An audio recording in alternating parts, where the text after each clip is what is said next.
नमस्कार, मैं उपेंद्र यादव। आप देख रहे हैं वी न्यूज यूट्यूब चैनल। 13 जून 2025 की सुबह इजराइल ने पुष्टि किया कि उसने ईरान पर हमला किया है। वहीं ईरानी मीडिया ने बताया कि राजधानी तेहरान में जोरदार विस्फोटों की आवाज सुनी गई। यह हमला उस वक्त हुआ जब अमेरिका ईरान को परमाणु हथियारों के लिए जरूरी सामग्री के उत्पादन को रोकने के लिए राजी करने की कोशिश कर रहा है। इजराइल के एक सैन्य अधिकारी ने न्यूज एजेंसी रॉयटर्स को बताया कि इजराइल ईरान के दर्जनों परमाणु और सैन्य ठिकानों पर हमले कर रहा है। अधिकारी ने यह भी कहा कि ईरान के पास इतने यूरेनियम का भंडार है कि वह कुछ ही दिनों में 15 परमाणु बम बना सकता है। वहीं ईरान का दावा है कि इजराइल ने आम लोगों को घरों को निशाना बनाया है।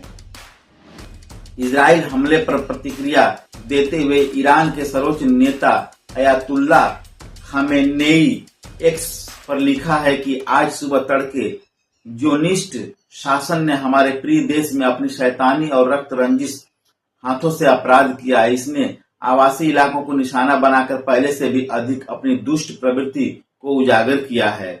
उधर इजराइल के प्रधानमंत्री बेंजामिन नेतन्याहू ने हमले को सफल बताया है। उन्होंने शुक्रवार को कहा कि ईरान पर इजरायली हमले को पहली खेप बेहद सफल रही है और यह इस्लामी गणराज्य के खिलाफ एक व्यापक अभियान की शुरुआत है।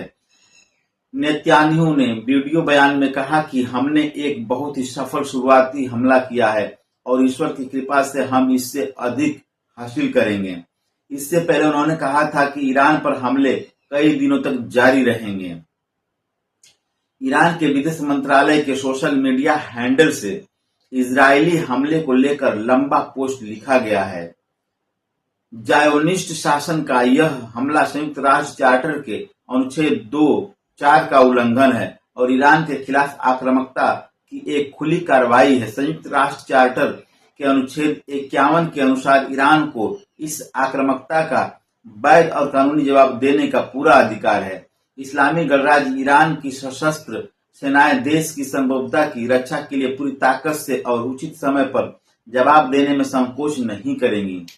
संयुक्त राष्ट्र से हस्तक्षेप की मांग करते हुए विदेश मंत्रालय ने लिखा है, संयुक्त राष्ट्र की स्थापना ही आक्रामकता, युद्ध और शांति भंग करने की घटनाओं को रोकने के लिए की गई थी।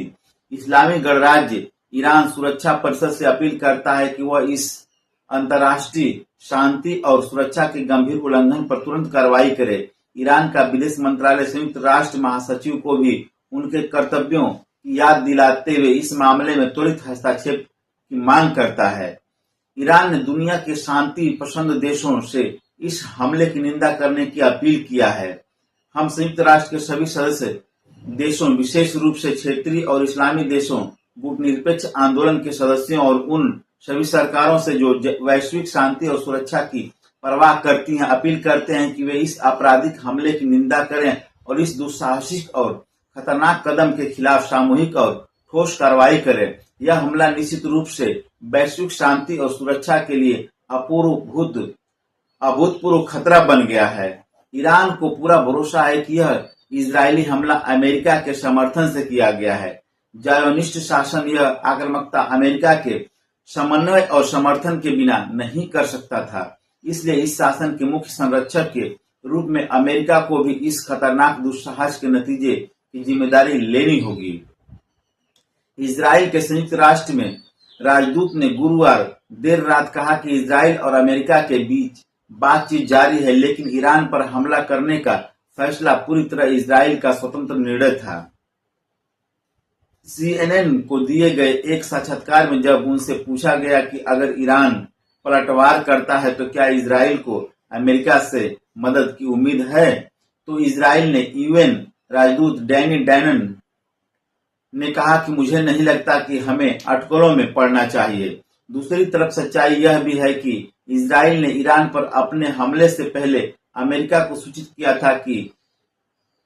था और इस पर वाशिंगटन के साथ पूरा तालमेल किया था। यह जानकारी शुक्रवार को इजरायली पब्लिक ब्रॉडकास्टर कान ने एक सरकारी अधिकारी के हवाले से दी है। इस अधिकारी का नाम सार्वजनिक नहीं किया गया है, लेकिन उन्होंने कहा कि हाल के दिनों में इजराइल और अमेरिका के बीच मतभेदों की जो खबरें सामने आई थी वे गलत थीं।